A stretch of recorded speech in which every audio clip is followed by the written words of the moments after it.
So we see in the readings today this call to fraternal correction, that if I see that you're going down the wrong road that's going to cause you pain and destruction, I need to go and tell you about this. I need to tell you about your sinfulness. And in telling you about your sinfulness, I'm telling you about things that are going to help you towards your salvation. And in the first reading, it's really quite strong. It says, if I don't do this, if I see that you're on a wrong path and things are going awry, and I don't say anything about it, I'm culpable. I could wind up in heck because of your stuff. Whoa. So we'll start here and we'll work around the room, and I'll tell you all your faults. That'd be fun. They would do this thing in convents and in novitiates and so forth, where they would have what they'd call a charity ball, and they would set one person in a chair in the middle of the room, and then everybody else should be in a circle around. And everybody would go around and say what that person's faults were. Okay? Sound like fun? No. No, it's pretty hard to take, but you have to see it in a positive light. And you also have to see that a lot of these convents and so forth, they were very close to each other. They knew each other really well. You know, and you have a very close family and so forth. And they were truly trying to help each other. Now, it would go awry, you know. Someone would not do their kitchen duty, and there would be, heck to pay. But, when we think about this, we think about, well, what do I tell people? How do I interact with them that helps them towards their salvation? That's the definition of love that I use regularly here is that I'm helping you towards your salvation, or you're helping me towards my salvation. That's what love is. And in doing so, we'll probably each make a sacrifice to do that. So if we're going to correct someone, if we see someone's life in trouble and we want to help them out, there's a couple rules about how we go about doing that. And the first thing is we really need to start off and pray. We need to pray about how we should go about doing this. And part of that, we got to look into ourselves to see if there's anything in this that is about us, okay? Is this to support my ego? Am I putting you in your place? Am I using authority? Am I putting you in your place so that I can feel better about myself, okay? So that I can feel like the pastor who's leading the community into, heaven. Or is it about me? And to some degree, it usually almost always is to some degree about you. When you go after someone else to put them in their place and to sort them out and tell them how they should be living, it almost always has some of our ego in it. It's almost impossible to get out of that. And so the other thing involved in this is that as we do it, as we approach someone, and we need to pray about this beforehand also, we need to ask for humility, our own humility. We have to anticipate that if I go up to you to tell you about something that I see going on in your life, I have to be willing to hear from you some things that are going to be about me. Okay, we do a strange thing as human beings. We do many strange things. We're very funny little animals. But we do this thing where we criticize others for our own stuff. You're always going around telling other people what to do. It looks like something that I'm doing too, and that's very common. It's part of the way we work. We project outside of ourselves our own our own insecurities, our own doubts, our own problems and difficulties. So we have to be willing, when I go to confront you about something, that I'm going to be challenged in the process. I may be pushed to grow and change myself. I have to be able to see that there's a mirror there that's going to reflect myself. And I have to be willing to take that. I have to be willing to accept it. I have to be willing to hear it and listen to it. You know, if I say da-da-da-da-da-da, and you say, well, you da-da-da, and I say, oh, I can't hear, and I'm, no. I'm not going to listen to it, you know. You kind of have to accept that if we're going to get into this interchange, I'm going to have to grow too. I'm going to have to change. Now, the other person may or may not be willing to get involved in this. They might not see that they have a problem or fault. They might project that it's all my fault. Maybe it is. But, and then, you know, here it says that doesn't matter. You know, he says, first, go and do it one-on-one. You know, the first thing is, if you're going to do this, I'm going to do this here in front of everybody. Well, what am I doing that for? Why am I doing it in front of everyone?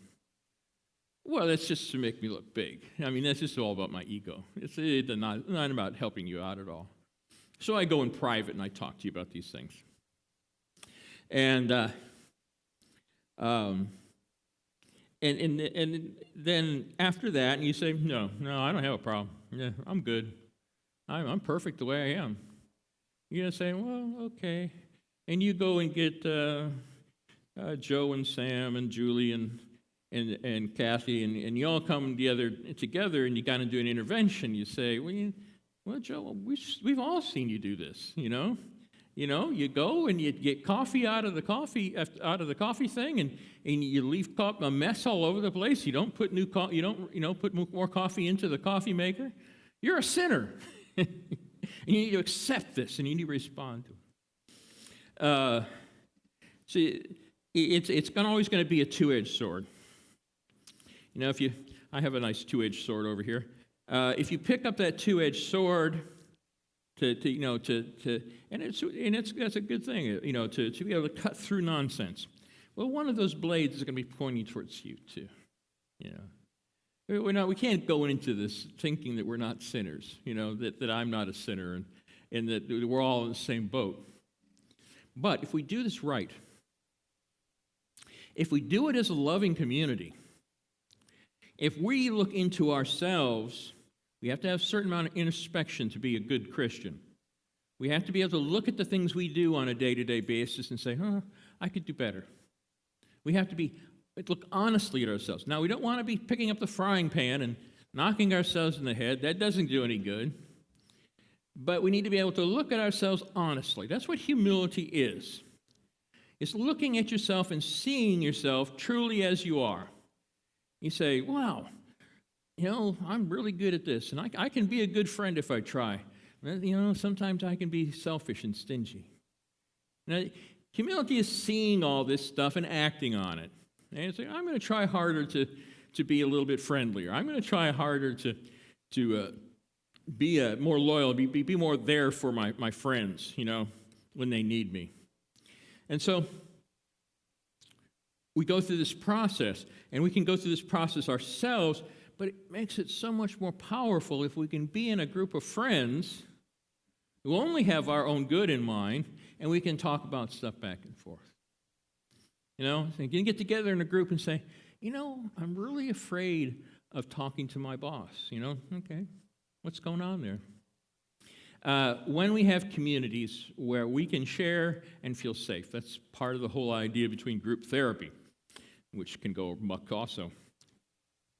But when it works, you know, what's that ingredient? What's that ingredient about all this stuff I'm talking about? What's that one thing that makes all this stuff work? What is that? What is the thing that makes all these interactions work? Let's see. Love one another. Love one another. If you're a loving community, if you're in a loving setting, if you're not afraid of being attacked and being shamed. You get into the business world, and there's people always trying to make you look bad so that they can get the promotion, all this kind of nonsense. If we're outside of all that, we all see each other as brothers and sisters in Christ, and we know we're all sinners and we're all on the same path, and helping each other towards salvation, giving each other a leg up, is the main thing that helps us towards our own salvation. If you get to a point where you don't even have to think about your own salvation, because if you're looking to others. Now, these scriptures today are some of the most dangerous scriptures that we have, because I've heard so many really bad homilies about this, and you don't want to be left with the idea that you can get into other people's business. That is going to muck up your life, and it's going to mess up their life too. It's not a license to get to put your nose in other people's business. You have to be very careful about when you do this and how you go about it. You have to do it in love. You have to make sure you're not doing it for your own sake, and you have to be able to be willing to grow and change and see your own sin. And sometimes this last little piece where it says where there's two or more people, whenever they ask for something, that it's going to be answered. Well, that's a little dangerous, because two of us can get together and say, hey, two of us work together. We can get God to take care of this stuff for us. We can work out a deal here. We can make things happen. This isn't a game where you can never get God's arm behind his back and twist. Not happening, But it shows what happens with unity. It shows when we are connected, when we are loving hearts, when we are companions in Christ. It shows the possibility of what can happen and the power that it has. And then that's why we do the intercessions. In a minute here, as we move into the next phase of the Mass, we'll read the intercessions, okay? And they're general items, big items about the world. You might pray about the coronavirus. You might pray about the various things that are happening in the world around us. We might pray for the young people who came into the church yesterday. I brought 3 more young men, into the church yesterday. Wonderful thing. We need to pray for them and support them. And we do this all together. I says, well, I could go home and pray for those things. Well, it's true. But there's power. We have power when we're together. When we join our hearts and minds together, we have power. And, maybe it's just louder in God's ears when all of us are yelling at the same time, And when he sees hearts reaching out beyond themselves, he sees hearts truly reaching beyond the end of our nose and caring about the world around us and the people around us, God's ears perk up on that. He says, okay, maybe I need to we'll make sure that the Spirit is close to these people who are suffering. 40,000 people are still coming down with the virus every day. 40,000, and that's just in the United States. 40,000 people. We need to pray for those people and keep them in our hearts and give them courage and strength to face the things that they're facing. So we see in these readings things, tools, ideas that can be used for good to enrich our lives, enrich everybody's lives. There's hope in this message. There's also some warnings not to misuse these things, not to think that they're ways in which we can control God or control the world around us. You think you're going to make the world around you the way you want it, you're in for some disappointment. But we can give each other courage and strength so that we all face our challenges together.